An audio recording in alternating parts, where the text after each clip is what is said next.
This is Pat's Probe on the Our Football Network. Back from a week off. Evan, it looked like the Pats also had a week off. 2 weeks off, actually. Wasn't a good showing. And actually, I think it was the worst showing I've seen from the Patriots since, and that's from me. You've seen more details of games than I have with New England over the years. This might have been the ugliest game I've seen since pre-Brady. Wow, yeah. I mean, it was up there, and I think the circumstances obviously were a big reason why they were just decimated by injuries on the offensive line, down multiple starters, having starters play out of position like Isaiah Wynn playing at guard or Joe Tooney playing at center, and it just was a disaster offensively. Cam didn't play particularly well, which I'm sure we'll get into as well. Was it the worst performance I've ever seen from a Belichick team? I think in a lot of ways, the execution was probably the worst on the offensive side of the ball that I've seen in a while out of a Belichick team. But I think a lot of that had to do with the lack of practice and preparation that they had for this game. It's a real good reason because, like I said, we just haven't seen this from a Patriot team in a long time, and I'm willing to go with you on that one, and especially the offensive line issues, as I talked about on one of my shows yesterday.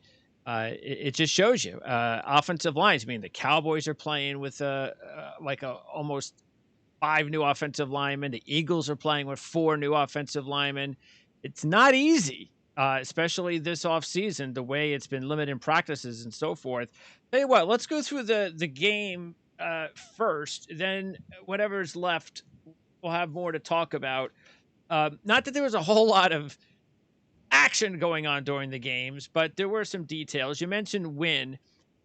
Early, Wynn gets beat by Shelby Harris, causes the tip ball interception. He was playing guard at the time. Then later on, he switches back out, to left tackle, and Correct. allowed the Newton sack fumble, but New England did recover on that one. Sure. So, yeah, let's go right at the offensive line because even though Wynn was a big culprit on those two specific ones I mentioned, you talked about it. I mean, especially if you take a look at your articles over the last couple of days, they played with 2 rookies. They played with an lineman making his first start or playing at all for the first time. So you had 2 rookies, really 3 rookies playing Right. together. And then you had the other injuries and backups playing. And then one guy that you would count on just looked lost. And I'm sure that had a lot to do with who he was playing with. Yeah, absolutely. I think, one of the more underrated things about offensive line play is chemistry and continuity and getting practice reps with the same 5-man unit over and over again to drill the blocks and drill the fundamentals, drill the system basically that they're going to run. So if you don't know the guy next to you is going to do his job, if you don't know he's going to be where he's supposed to be based off the call, it's very difficult to have the confidence in yourself. And I think what we saw with Wynn too is that the bouncing from guard to tackle really hurt him a lot. He's been training very, very hard since drafted by the Patriots to play left tackle as an undersized offensive lineman, somebody that's not built like a typical left tackle, but he's done a really good job of it because of great technique and athleticism. So he's made up for his lack of size in that way. Then you start to bump him inside to guard, and now it's a completely different animal. And a lot of people thought that Wynn would be a better guard in the league than tackle because he is shorter and he has shorter arms, but he's proven to be a much more comfortable player at tackle. He led up a team high 5 pressures in this game, 2 sacks, Wow. 2 more hurries, another quarterback hit, really out of a guy that hasn't given up any pressure all year. So this was an anomaly performance by Isaiah Wynn. The line as a whole gave up pressure on over 43% of Cam Newton's dropbacks. But again, that group that finished the game, which was Wynn, Onwenu, Tooney, Froholt, and Justin Herron, the rookie, had never practiced or played a down together in the spots that they were playing in on Sunday. So this was completely a continuity issue, a completely a preparation and practice issue. So that should clean itself back up, and the Patriots should get healthy on the line. Nobody is missing that was missing, like Shaq Mason or David Andrews is out for the year or anything like that. Those guys will all be back, and Yep. New England's dominant offensive line that we saw to start the season will be back eventually, and they desperately need it because Cam, when he was under pressure, even when he wasn't under pressure, was kind of feeling the pressure because he wasn't stable or wasn't confident behind his offensive lineman the other day, and that definitely played a huge, massive role into why he didn't play well. What's the status on Illuminor?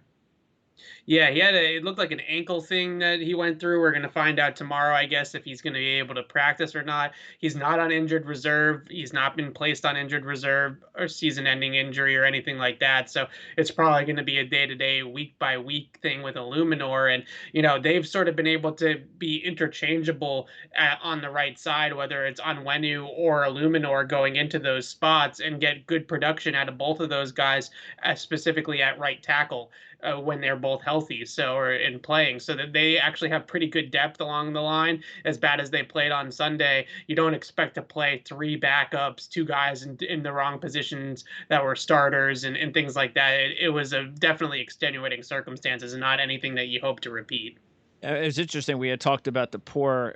We've making a bad habit of talking about the poor coverage, TV coverage, and I was watching some of the games and this is the first time this year that I actually spent a lot of time on mute. Just couldn't take it anymore. Again, I wasn't getting anything out of the broadcast teams, and I was watching one of the games. I think it was the Tennessee. Yeah, it was the Tennessee game. I think it was a Gumble that was doing it, and that's a guy that's about 5 years past his due date. And the first play, somebody makes a play and he doesn't, and I'm going, "Oh, who is it? I don't know who this guy is. I'm like, it's 20. Who is it? He doesn't say, does it? Goes on to talking about the starting lineups. Comes back a couple plays later. Another guy makes a play. Up, doesn't say anything. Just nice play by the team. Hey, I got to go back to the starting lineups again. This guy who did your game, one guy is telling you that Tooney's out, and like, the same guy, I think, like 3 plays later, when I could have sworn Tooney was playing, said, "Oh, it's Tooney on the protection." What do you just said he was out 3 plays ago? I mean, I don't know what these guys are doing half the time. And then the crowd noise is the kicker. That's really when I have the last stand and I go, I can't deal with it. I'd rather just watch the game myself without having to hear the nonsense. Yeah, it is tough. I was at the game in the press box, so I wasn't listening to Good this for you. broadcast in particular. Yeah, it's nice to at least get to go to the home game still. So that's what I was doing. So I wasn't listening to the broadcast, but even still, we have the TVs up on mute, obviously, That's throughout the good. broadcast, so that we can watch the replays. Yes. After the play is over. And I don't know. I'm a film junkie. I'm a guy that likes to watch the all 22 and stuff like that. So maybe it's just me, but the slow motion close-ups of players, running down the Yeah, I field know. or like trying to make a catch attempt, I just don't really understand what that is supposed to tell the viewer, right? Like, what are we supposed to learn out of watching these action shot movie type replays of guys running in slow motion? Whereas if we take the 5 seconds, 6 seconds to run the playback from a better angle, from a bird's eye view, or if it's a running play from the end zone angle, then we can start to learn things based off the broadcast copy that we normally wouldn't. So that's the frustration for me. The last play of the game, for instance, for the Patriots, that fourth down play to N'Keal Harry, they really didn't show any great angles of it on the broadcast. They cut off N'Keal Harry's route every single time they showed it on the TV copy. I'm thinking to myself, that's the route. That's where the ball goes. How do you not show what happened on the Yeah. route? He runs off the screen on the from the broadcast Yep. angle, from the original angle, and then they flip it to the end zone angle, and he's off the screen. He's not there. You Uh-huh. can't see him. So that's, I think, the frustrating part to me is that we can have better camera angles and we can have better analysis of these games if we just didn't act like the viewers just want to see Michael Bay movie style Transformers. This guy's running in slow motion, through the field. That's not really learning anything about the game, and I think we can do a better job of showing people what exactly is going on the field. And the 2 plays that were the big plays of that final drive, not on either one of them did they spend any time breaking it down, the Yeah, incomplete passes. Like the Bird one, I'm going, how I can't believe he missed him. He was wide open.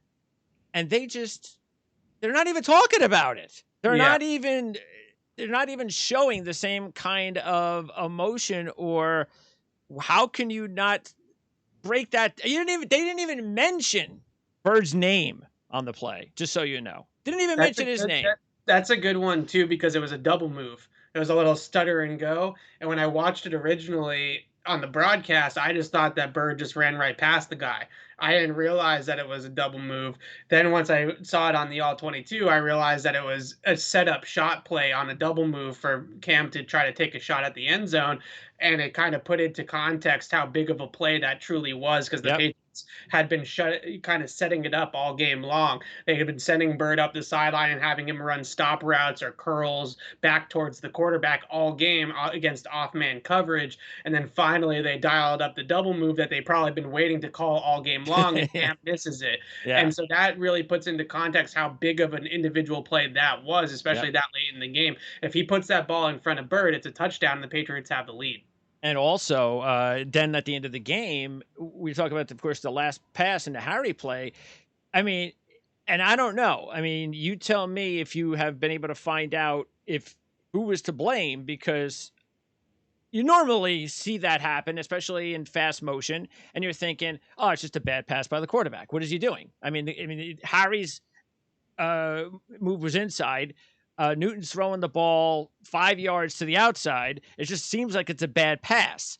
So now, did they spend any time talking about that or breaking it down more and trying to? No, nothing. Just up, incomplete. Maybe they showed a replay of it just to show a replay of it, and that was it. Game over. What did you find out?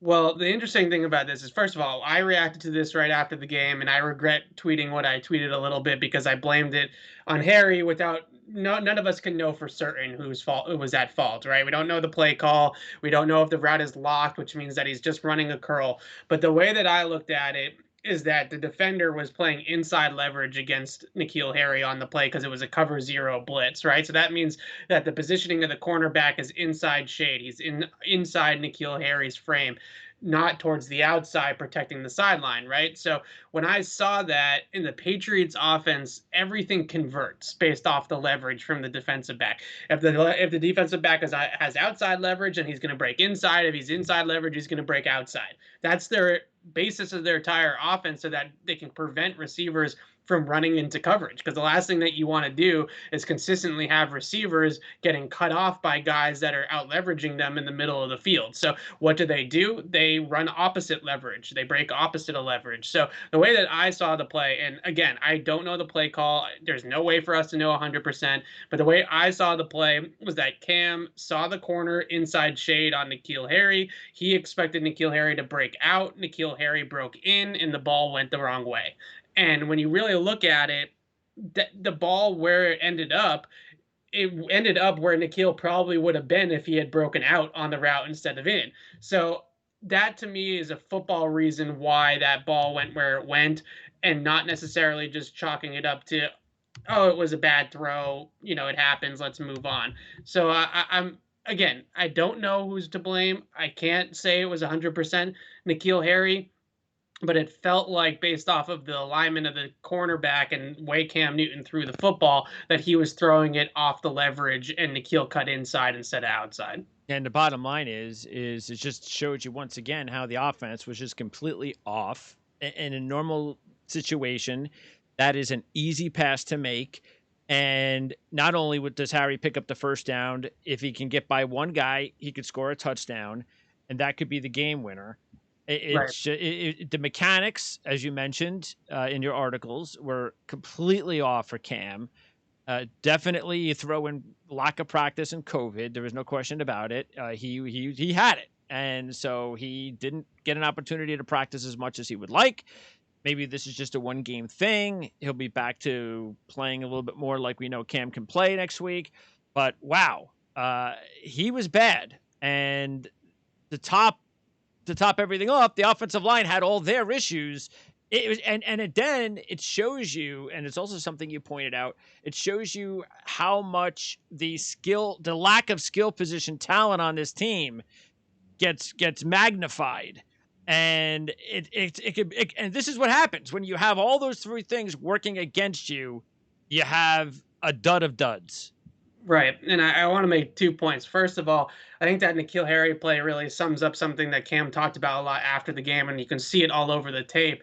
And that was because they weren't in sync, because they didn't have that practice time, they weren't anticipating each other's movements, right? So on that last play, Cam thinks N'Keal's going to break out. He breaks in. Cam releases the ball before N'Keal even gets out of his break. So he doesn't know which way he's going when he throws it, right? He just throws it to a spot.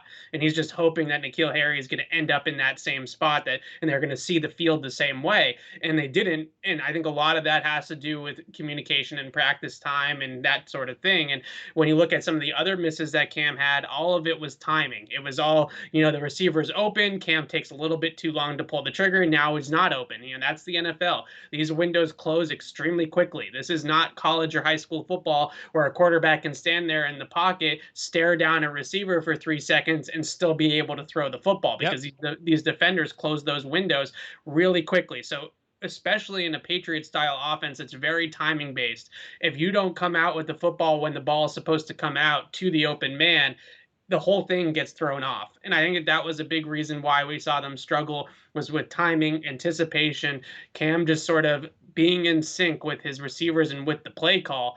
And I think that's a big reason why they struggled. I also would like to say that, you know, with the receiver separation issues, with all this stuff, I got blasted on Twitter for what I wrote today by a lot of Cam Newton stands, saying that I was too critical of Cam, and what am I watching? The offensive line can't play, the receivers can't play.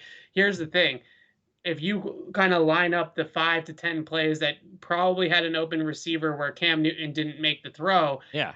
when you have an offense that's deficient at receiver, when you have an offense that's deficient at offensive line, the quarterback's got to make the throws that are available to him. Yes. If he misses the open guys, if he misses the opportunities that they do create, when they're not creating consistent opportunities, then they're really in trouble. So Yep. Cam, what I said was, is that due to the deficiencies that they have on the offensive side of the ball, Cam needs to play better. He needs to play like he's Superman. Yep. And I said the same thing about Tom Brady last year. If he's not perfect and they aren't getting the ball when there's a chance, like the Demir Bird double move, for instance, if that's one opportunity that they finally Gotta hit it. create on a downfield shot play, have to hit it. You Yep. have to hit it, and it's not fair. It's not fair to put the blame on Cam and say that it was all his fault, because it certainly wasn't all his fault. But he has to play like an MVP if this offense is going to not stink, and he didn't play like an MVP on Sunday, so they stunk. And it's really that simple. And the same thing could have been said for Brady last year, or even Brady at times in 2018, and was said that if he's off his game just a little bit, this offense can't survive with him giving his C performance. They need him to be an A every single week. Yeah. And I think we have our reasoning, our answer of why he's in Tampa Bay. So he's loving life. We not only does he have Gronk back, but one of these weeks he's going to have both Evans and Godwin on the field at the same time, and he's got his little Scotty Miller, Julian Edelman clone he can work with too. He's got Tyler Johnson. He's got weapons galore. If Tom Brady would have been playing on Sunday, nothing is different. Now maybe No. they were able to find a way where he could have made an extra pass or two at the end of the game that Cam wasn't able to. But other than that, Tom ain't gonna. Matter of fact, Cam was the leading rusher. Tom wasn't going to do any of that. So Right. I'm not sure you had a different result, because by the end of the game, it really was shocking that New England still had several chances to win this game, starting with they get the touchdown finally, and then they go for two with 8:30 to go. Now, I said this yesterday with Ryan Dunleavy of the Post, and I get why some people, and Ryan's one of them, will be on the side of going for two. Matter of Ryan said he'll go for two every time, and you know what, I'm all right with that. But when you don't have the philosophy of going for two every time, and you have to pick and choose at the end of the games when to go for two, I'm not of the proponent of going for two in these situations. I think it's overthinking. I understand why they're doing it. I just think it's overthinking because if you miss it, I believe in the attitude of the team, and especially if you do it late. I thought what happened with McCarthy in Dallas several weeks ago was ridiculously bad. But when you have 8.5 minutes to go, I can forgive that a little bit more. But still, I think it's weird when you go for two early when you really don't need to. Right. So I'm actually on the opposite side of this. So this is a good little debate for us. Basically, the idea, and I think you get it. I mean, I think you Yeah. understand the rationale. The idea of it, just for the listeners, is that you go for two as soon as you have to, so that you have more information at your disposal, right? So if you go for two like the Patriots did on Sunday and you don't make it, then you know that you're down 9 points, or what was it? I think it was nine, Yep. right? 9. Yeah, 9 points, and you know that you need a field goal and a touchdown to win the game.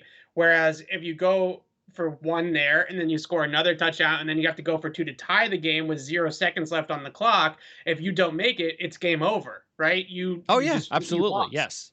So the way the Patriots actually did it was perfect, and it actually worked out Yeah, it perfectly would for have. them Yes, it should have. because they kicked the field goal on the next drive when Locke threw the interception to J.C. Jackson. They kicked a field goal and they were down by 6, and they had the exact situation that they wanted by going for two early. So it's about information. It's about, would you rather lose right away at the end of the game by failing a 2-point conversion, or be able to make up for it in the remaining 6 minutes or so of the game with the fact that you can get another drive or two in there and score some points that way. And honestly, the Patriots, it worked out beautifully for It them. It, did. it worked out exactly how they wanted it to. They just couldn't punch it in at the end. A few weeks earlier, I forget who they were playing, but it was the Falcons. That big comeback against the Dallas Cowboys had against the Yeah. Falcons. Dallas did the exact same Well, that thing. was They with went like for 3 two. minutes to go. That Right. They see, went for two that's early. why I was saying I could understand it at 8.5 minutes because that makes more sense to me. But with 3 minutes to go, you have literally an 1% chance, which they got, of getting the onside kick. Nobody gets the onside kick anymore. So they got lucky that they actually got that onside They kick. got lucky, but the math behind it was sound, right? The math behind it, the reason why they made that decision was to have the exact same situation that they got at the end of that game and ended up winning the game. So I get it. You listen. There's no bulletproof way to do it, right? You can do it either way and What go do you about it think either about going way. for two every time? No, I would not go for two every single Well, time. would it I depend think on what kind of against team you had? what kind of team you had and what kind of opponent you're going up against. Certainly, I can understand if you're a team that struggles to score on offense That's and you're yeah. going up against the Chiefs and Patrick Mahomes, then I can understand maybe trying to push the envelope a little bit more. I would more lean on towards the side of going it for it on fourth down more often in that type of matchup than going for two all the time. That's really the other thing is, if you're not there's sort of a window of opportunity once you cross over the 50 to kick a field goal. If it's going to be anything over 50 or anything under, 20, then you probably should be going for it in fourth down in all those situations and not be trying to attempt, an 18-yard field goal anymore. Obviously, the down and the distance matters a little bit there, but in general, going for it on fourth down, teams should be doing that more often than they are Oh right yeah, now. I'm all for that, no question about it. But hey, the way the offenses are going nowadays, not that you saw it at Foxborough on Sunday, I don't think you need to go for two a whole lot because the offenses this season, and there's no doubt in my mind, a big part of it is what's taking place this offseason with COVID. It's just the defenses are just not as good as the offenses. And when you're talking about the better teams, the top teams, and that's what we're seeing. We're seeing a lot of really good teams in the NFL and a lot of really bad teams. And the teams that are really good with with big offenses, I mean, they're just the scoring pace is just incredible. Yeah. And I definitely think that one of the major reasons is regarding the COVID is no fans. When you take the fans, what is the one major advantage you have when fans are in the stadium? It's not offense because they're quiet. It's defense. And when the fans are not there to help you with defense, scoring's going to go up. Yeah, I think there's also a little bit of gamesmanship going on too. I sit in the stands sometimes at the games because they allow us to do that to be more socially distant if we want instead of sitting inside. And I was sitting in the stands a little bit in week one against Miami, and you can hear all the calls and all the checks that the defense That's and probably the pretty offense cool. is Yeah. making.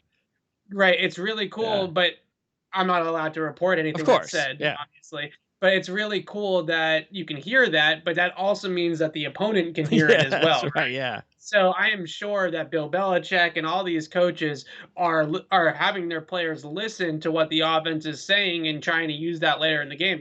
The Patriots, let's say they're trying to defend a bunch set, they might have a couple of different ways to defend it, and they have certain calls that they'll call out to get to that. So let's say they call it out and they say, Brady, right? Brady, we're running Brady here. Then the next time they shout out Brady, the offense is going to know what exactly Brady Yes. is because they've already played it Yeah. once, right? So that I think is a big advantage too.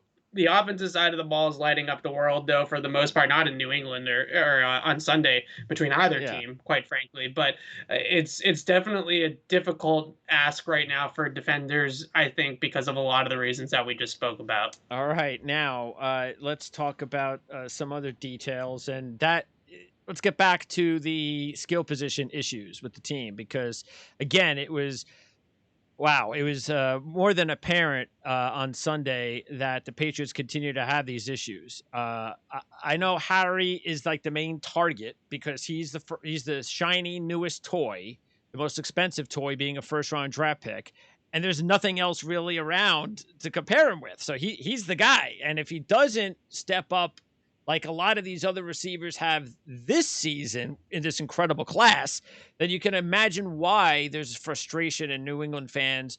They don't want to hear about baby steps. It's like, come on, let's go. You were a superstar in college. How come you're not a superstar at the next level? So, what do you think this is? Is it more coaching? Is it scouting evaluation? Because as you go through it, Hardy was a first round pick. They spent 2 third-round picks on tight ends. Asiasi, as you chronicled, 81 snaps and no targets. I couldn't believe that. 81 snaps and no targets from a tight end who was supposed to be an offensive tight end. It's not a tight end that you drafted to block. The guy that's supposed to be a skill position, I'm going to run down the field and open up the offense kind of tight end. He doesn't have a target yet. So is he being misused? And then last year they spent up that second round draft pick on Sanu, which seemed to be pretty high to give up for an older guy like Sanu, and that was a disaster. So there's a lot of issues going on right now between management, the scouting department, and the overall talent. Yeah, I can tell you that inside the walls of Gillette Stadium, this is something that is growing frustration, let's call it, about this situation with the receivers because it's a systemic issue, right? It's not just one thing. And I wrote about this on Sunday in my 10 things. It's really from the top down, right? It's scouting and evaluation and player evaluation. It's player development once they do get here in the building in Foxborough and how they're improving and how they're coaching them up here. And then it's also utilization of those players on game day. So when you put all three of those things together and all three of them are not exactly fitting, that's what happens. And this is what we get. I mean, you listed it all off there. They have tried. They have really, truly tried. I know that Patriots fans don't believe that or don't want to hear that because the product has not, the results are not there. But like you said, they drafted Harry in the first round. They traded a second for Sanu. They drafted 2 tight ends in the third round in April. They traded for guys like, or signed guys like Josh Gordon and Antonio Brown to try their reclamation project route. They'd signed Demir Bird as a free agent. They have tried to bring in receivers. They have tried to help out that position group. They just haven't succeeded. They haven't hit really on any of the efforts that they've put out there. I think Bird has been solid in his role, but he's not a game-changing No. receiver. He does what they ask him to do well. He's a field stretcher. He's that Philip Dorsett type that they had the last couple of years, and he does that job well, but he's not a guy you build your offense around. And they, outside of Edelman, who's been sort of in and out, they don't have anybody to build their offense around in the passing game. So I think to start the season, the idea was to build the offense around Cam, and have him sort of being able to do everything, whether it's run the ball, throw the ball from the gun, throw the ball from play action, all these different things that Cam can bring to the table. That's what they were going to do. But what happens when Cam is not as sharp as he normally Oh is or yeah. isn't Or the available in a offensive COVID line. situation? Yeah. It's not working. So as much as I it's two sides to this coin to me, because on one hand, it's obvious that their receivers are lacking. It's obvious that their talent division at wide receiver and tight end, especially compared to the rest of the league. Now, I think the Broncos comparison's a little bit iffy because they've spent so many early draft picks earlier than the Patriots Yes. on wide receivers and tight ends. Yes. Jerry Jeudy's a top 20 pick. Noah Fant was 23rd overall. Cortland Sutton, Deshaun Oh, Hamilton. yeah. You can go right on down the list of guys that they've drafted. But when they got into the huddle on Sunday and they had Jerry Jeudy going to one side, Tim Patrick going to the other side, Alberto, the rookie tight end who's making plays unlike the Patriots rookie tight ends, even a rebuilding team like the Broncos, you said to yourself, man, they have a lot more firepower than the Patriots do. Yep. And that's troubling. It's Surprising. troubling, and Yes. the fact that they can't identify the talent in the draft makes it even harder to fix Because you this, would think because that the they receiver position is one of the more easier positions to grade, to figure out, because you're not worrying about what's going on with in the trenches and the type of style that you're playing and can he fit with this guy and this coaching staff.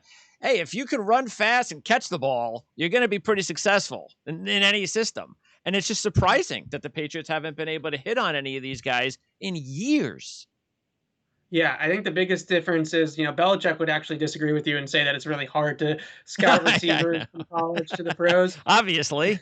And the biggest reason why, from his standpoint, is because the passing games are completely different in college versus the NFL. The types of routes they're being asked to run, the types of coverages they go up against defensively are very different. In college, it's a lot of space, it's a lot of zone coverage at that level. And in the NFL, when these guys start to get in your face and play press man coverage at the line of scrimmage, it's a much different animal, right? And we've seen that come to fruition a lot with Nikhil. But I think the biggest thing that you look at with the Patriots with their talent evaluation at receiver and at running back and tight end for that matter as well, the athleticism of their skill players has not translated from the college level to the NFL level for whatever reason, right? These guys that they grade out as good athletes that should be able to create in space, that should be able to create after the catch or make guys miss or whatever, jump guys out for jump balls. It hasn't come to fruition, especially with guys like Harry and Sony Michel in particular. Those guys, whether it was injuries, whether it was situation, whatever the case may be, there's always a million circumstances, but they have not translated athletically from a speed standpoint, from an elusiveness standpoint, from one level to the next. And whether it's circumstantial or not, you have to start to wonder if there's a better way to scout them coming in to make sure that they do get athletes that translate. And I think that Harry's such a great example for all of this because he's kind of a microcosm of everything that they've struggled with Uh, in terms of identifying talent. yeah. And you look at guys like Debo Samuel or AJ Brown or DK Metcalf or Terry McLaurin and all these guys from his draft class, it's very apparent that those guys are superior athletes to N'Keal Harry. They're more explosive players, they're faster players, and for whatever reason, the Patriots took Harry, and his skill just has not necessarily translated to this level. Yeah, I was just looking at where the Patriots had, of course, they spent the 2/3 on tight ends, and I was just Correct. looking, and okay, you don't know what you have yet with Duvernay, who was taken right after Asiasi. Uh, and there was only one guy I could see that I go, yeah, because I remember, because I thought he could have been. I actually like him a lot, loved him in college, think he's going to be really good, but it's one guy, and that's Tyler Johnson, who's on Tampa Bay with Brady, and he was a sixth rounder. Other than that, not a lot of guys from the third round after that you can go, oh, why didn't the Patriots get this guy? So if the Patriots No. were going to use a pick in this draft, which they were loaded with receivers, it would have to have been earlier. It would have to have been in the first or second round. This isn't the draft to get on them. I don't think about the receivers. It was the Harry draft. Why did the Patriots decide as an organization that N'Keal Harry was a better fit for them than Mecole Hardman, right? What went into that decision making process? Because Hardman's a 4-2 guy that's basically like Tyreek Hill light for Kansas City at Yes. this point. and the Patriots don't have any speed on offense outside of Damiere Byrd. So where was that disconnect, right? Why didn't they go for a speedier guy? Why, if they were going to take a big-bodied receiver, why did they pick Harry over Metcalf or Harry over AJ Brown? Those are sort of the question marks that a lot of Patriots fans have, and it's tough because, like I said, they have tried. They really truly have invested a lot of resources in the wide receiver and tight end position lately, and it just hasn't come to fruition. The excuse that Belichick's used for the rookie tight ends is just that, there was no training camp, there was no spring practices, there's no rookie mini camp, and they're just very far behind the eight ball from a normal rookie class. So I think he's a little bit more optimistic that by, let's say, Thanksgiving or so, that a guy like Ossie is going to be able to contribute a little bit more. Well, looking at last year, just going over our lads' grades at wide receiver, our lads' first number one wide receiver prospect was there for the taking also. And I know you mentioned Hardman because of his speed, but you're forgetting who's the top young receiver right now in the NFL. The top We played young against them receiver, earlier this year. DK. Yep. Yeah. So, Yeah. yep. It's tough though, because like with DK, would he have succeeded With here? this offense compared to Russell Wilson, yeah. I don't know, right? Like, would he succeed in an offense where he doesn't have an elite deep ball thrower in Russell Wilson, where Pete Carroll and that staff realize, okay, we can't ask this guy to run 10 different routes, right? We got to get him up the field, and we got to try to do something underneath for defenses to respect that, right? But for the most part, DK Metcalf goes out there and runs 10 go balls a game, right? Just run straight up the field and try to get out and get away from somebody. Would the Patriots have done the same thing with DK Metcalf? I'm not sure. They probably would have tried to make him into N'Keal Harry, Sure. and I don't know if it would have worked out. I think that what you look at is they need to go for guys that are polished route runners, that are finished products, that are people that don't need to be coached up in the nuances and the details and the fundamentals of route running and the techniques of route running, that know all of that kind of stuff. So when they come in here, all they're doing is learning the passing games and learning the concepts, and they're already able to create separation and get open with their technique. The guy that really kills me that they weren't able to get their hands on was Justin Jefferson, who actually went one pick ahead of their pick last year in the draft in Minnesota. He's obviously having a great rookie season for the Vikings. That sort of polish and that mix between polish and explosiveness, that's what the Patriots need to draft. Not these guys like N'Keal Harry who are total projects, because quite frankly, they've proven that they can't coach those guys up properly or they can't evaluate them properly. It's one or the other. Yeah, because if you're not going to be a Blazer, you better have all the other attributes going 100%. The scouting report from our lads talks a little bit of what you're saying. Obviously the limited long speed, but also occasional lapse of concentration. Didn't run a wide array of routes in college. Will have some rawness to his game when he enters the league. I'm not sure you want to be drafting a guy in the first round who has rawness in his game, who didn't run an array of routes in college, who runs a 4.54 in the first round. Right. And that's another thing. I think it's funny because N'Keal actually is a great athlete from the combine numbers. Absolutely. Yes. He was a great athlete. It's there. He's got it written all over him. He's got number one receiver talent written all over him. Right, and that was the biggest thing. I think a lot of Patriots fans now, they look at N'Keal play and they're like, "This guy's slow as hell. Why did they draft him in the first round?" In college and in the combine, he ran a 4.52 at 225 pounds. Yeah. That's movement. Yes. That's fast. Yep. Right, and that should translate to this level. Unfortunately, it just hasn't, and for whatever reason, he's just not a dynamic player in space. He's just not fast. He's not twitchy. He's not quick. He's not explosive. And they've tried their best, the footwork king and all these things that they've done in the offseason, to make it look as good as they possibly can. But you're only working with what you're working with. And the strange thing too is if you watch some tape on him in college, he's also looked spectacular on several occasions, returning kicks for touchdowns. You can't do that if you don't have a little bit of speed and elusiveness in the open field. For whatever reason, it hasn't translated. He was a nightmare on screens, on reverses, on returns. That was his game. Their coaches, when I spoke to their coaches after the Patriots drafted him, they said, listen, He's not the best downfield route runner. He's got a lot to work on with his technique. But when we were in doubt, when we needed a play out of him specifically, we could throw him a wide receiver screen and he would make six guys miss and go for a Yeah. touchdown. That was his game, Yes. right? And now at the NFL level, everybody's faster, Yep. everybody's smarter and more instinctive defensively, and he's not translating as a ball carrier. And that I think is extremely frustrating for the Patriots because that's why they drafted him. They drafted him for two things really: his size, speed, kind of mismatch qualities as a matchup player, and ability to win contested catches down the field, which he has sort of been able to do at the pro level. And secondly, creating yards with the ball in his hands as a ball carrier. And that's the one that's really taken a nosedive this Yes. season. He's not fast in the open field. He's not elusive in the open field, and it just hasn't translated from college to the pros. Now, I am, and I'm sure the Patriots are thinking this way too, but he's at a position where in his career where he needs one more complete off season.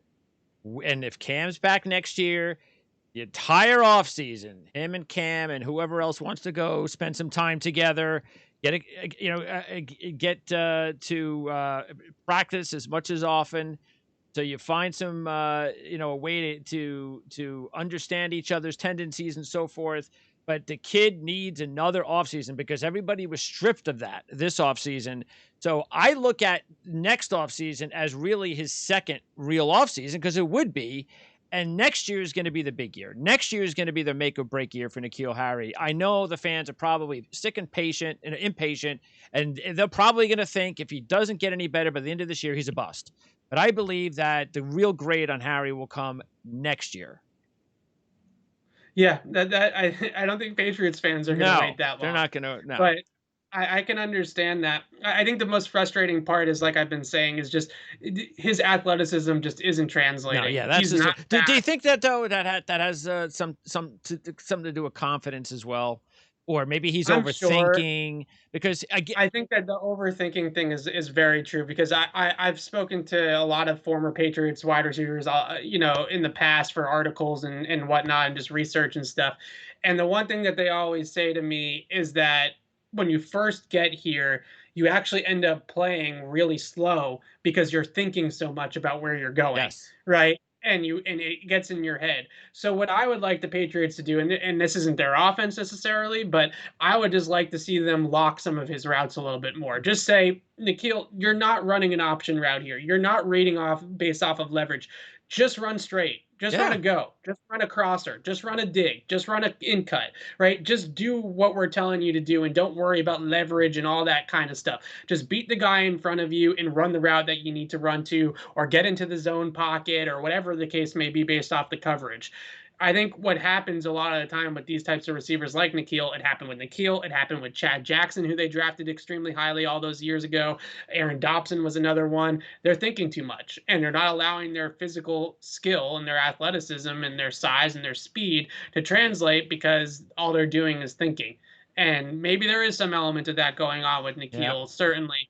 But at the same time, I've also spoken to a lot of Patriots players, former players, current players that say, listen, this isn't rocket Yeah, science. I know. Yeah. It's not that But hard. Like every the guy, player develops differently. So, correct, correct. you never know. And he's obviously developing slowly, or at least you hope that he's developing slowly. And who knows? Maybe he's, look, I think it's obvious at this point he's never going to be the guy where you drafted. It's just not going to be. If it hasn't hit already something, then it's just not there. But that doesn't mean he can't have a good career. Doesn't mean he can't be a Sure. 1,000-yard receiver at some point in his career. But is he going to be a superstar like some of these other guys that have been drafted this year that look like they have the capability of being? Doesn't look like it. Yeah, I think that that's spot on, and I think that it really just takes sort of the eye test to see that, comparatively speaking to some of the other receivers that have come out in the last couple of drafts, it's obvious that you can see that they're kind of on one athletic plane and N'Keal is sort of on another one. Yep. And like you said, they just kind of have to get the best out of it. They have to get the Exactly. best out of him and figure out the ways that he can succeed the best. And I think that they're slowly starting to realize that things like reverses and screens, maybe that's not his game at this level, unfortunately. So they're going to have to find different ways to get him the And ball. I'll tell you also what'll help him out. You bring in either a draft or free agency or a trade You bring in a number one on the outside, you get him off the number one cornerback from your opposition. Yeah.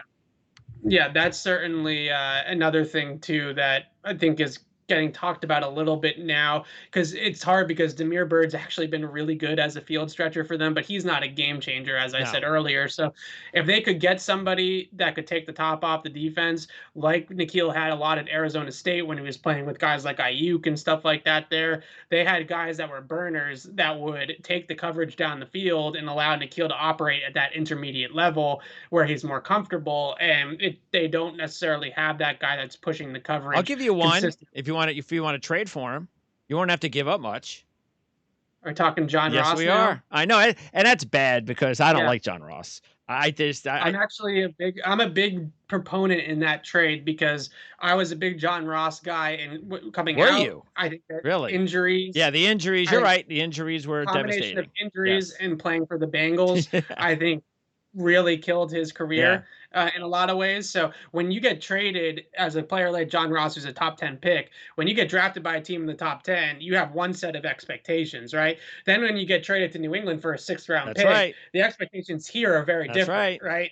It's you're not a top 10 guy anymore. So I think that Bird has been solid for them. He's been leading them in snaps at wide receiver. I don't think he should be benched by any means because he's far from the problem. But having Bird and John Ross out there at the same Oh time yeah, with a Nikhil, now at least you have some speed out on the that's field that the right. Patriots haven't had in the Yeah, past. because and the Patriots are a team right now that if they are serious, and they should still be, of course, and I know they are about winning a Super Bowl, I don't think they could do it without acquiring a guy like that. And to only have to give up, like you said, I can't imagine it's going to cost more than a sixth. It's not. And so why Right. wouldn't you give a sixth round pick? You gave up a second for Sanu. You're not going to give up a sixth for Ross, so you can at least, even if he catches 50% of the passes you throw to him, it opens up the rest of the field, not only in the passing game but also in the running game. Yeah, I think that there's a lot to be said about all of that. Ultimately, though, and I do want to like get this out there, if the Patriots get their offensive line back and they're able Of to run the ball course, for 200 yes, yards a game, yes, it's a totally different equation. And I think right now, what you're seeing because of their O line struggles and their running game not being able to do anything on Sunday, it put a lot of stress on Cam Newton in the passing game. And the passing game is just not built to withstand that test. It's not built to be the engine of the offense. nope. So that's a big thing too. Is and I'm going to write this week about some of the things that they've been doing with the cam runs. Teams have really caught up to the cam option runs. You know, zone reads, gap read runs, design QB runs. After that week one performance against Miami, where they went, bonkers with it, teams have really seen it on tape and been able to figure it out since then. So that's kind of been off the table for the Patriots, at least from an effectiveness standpoint, for the last couple of weeks as well. So they need to, if they can get that running game back that they had the first couple of weeks of the year, they'll be perfectly fine on offense and then play that game. We talked about it a lot. Offense, ball control, run game, score in the 20s, defense, shut them down, play good special teams, win field position battles, and that's their formula to win this And year. then they can still do it because if they were like we talked If about, there's a bill, there's a way, as yes. we say And here. well, and this team is matched up as we saw when they played the Chiefs. They are matched up to beat the Chiefs. They can do it in the postseason. I still think, even though we know how this team is going to win games with the offensive line and the running game and so forth, if they just acquire a guy like or John Ross, there's no reason not to do it. I just don't think. Yeah. I just think it's a no-brainer type of deal. Quickly before we go, we only have like a minute left. We should say Jonathan Jones and Juwan Bentley had big games. Jones is getting better, it seems, every week.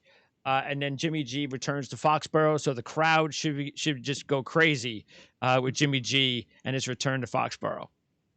Yeah, the defense really held its own. They gave up a few big plays. I know Belichick wasn't too happy about that. It's a cardinal sin against Bill Belichick to give up anything over the top, over your head as a defensive back in his secondary. He drives him crazy. So he wasn't too happy about some of the big plays they gave up, but the defense really held the Patriots in the game as they did against Kansas City as well. Both of those games, Denver and Kansas City, would have been three-score blowouts if the defense didn't play as well as it Yep. did. So Patriots secondary is definitely, playing at a high level at this point. John Jones, he gets targeted a ton. You have Stephon Gilmore, you have JC Jackson on the outside, you have good safeties over the top. Teams are not taking a ton of deep shots against the Patriots on the outside because that's not really going to end up well for them. So who do they target? They target the nickel. They target the guy in the slot who's Jonathan Jones. So he's year in and year out near the tops of the league and targeted, amount of times targeted in his coverage and things like that. And he just every single time, whether it's a completion or not, he scraps. He's a really physical, strappy type player, plays well through the catch point, and he was able to. They only completed one pass on him on 7 targets on That's Sunday, great. 3 pass breakups with an interception. That's a great game. And he's really able to play the catch point and get the ball out. Even when he does give up that initial catch, he puts his hand in there and separates the ball from the hands. And he's just really good at all the things that they want him to do. And the offenses are going to keep attacking Sure. him because of Gilmore. They want to stay away from him. So they're going to keep on attacking John Jones. And so far, at least, he's been up for it. All right. Next week, we'll recap the return of Jimmy Garoppolo to New England and San Francisco getting back in the winning column after getting beat up by the Dolphins, who the Patriots are now tied with in the AFC East. The Bills lose to Kansas City, so they haven't exactly opened up the gap. So there's a little bit of room now with the Bills dropping 2 straight. So there's still a long way to go. We'll see how things go. Patriots got to get the offensive line healthy before anything else. Evan, appreciate it as always. We'll talk to you next Tuesday. Sounds good, Greg.